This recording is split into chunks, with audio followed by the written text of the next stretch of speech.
ওই মাছগুলোকে আমি হালকা করে প্রথমে ভেজে নেব।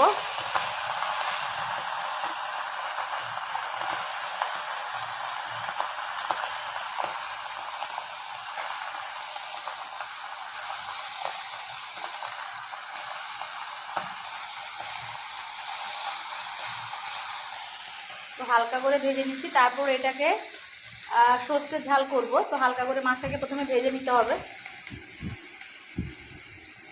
সত্যি যত পোনা মাছ, যত যাই মাছ হোক না কেন, সমুদ্রের মাছ যেন আমার কাছে অমৃত। আমার প্রচুর ফেভারিট হচ্ছে সমুদ্রের মাছ। আর এই সিজনটাই একটু সমুদ্রের মাছটা বেশি পাওয়া যায়, এখন কম দামও হয়।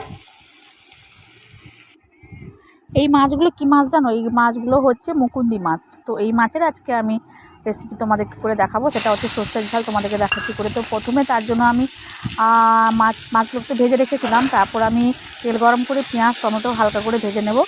তো ভাজা হয়ে গেলে এবারে আমি মাছটাকে দিয়ে তারপর সর্ষে বাটা আর অল্প একটু কাজু বাটা দিয়ে তো আমি এটাকে আজকে মুকুন্দি মাছের সর্ষের ঝালটা করছি।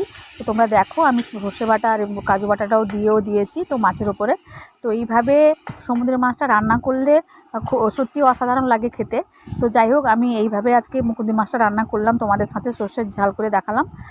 তো তোমাদের ভালো লাগলে একটু লাইক শেয়ার করে দেবো, আর আমার চ্যানেলটাকে একটু সাবস্ক্রাইব করে দেবো, আর পারলে একটু অনেক অনেক অনেক অনেক ভালোবাসা দিও আরও।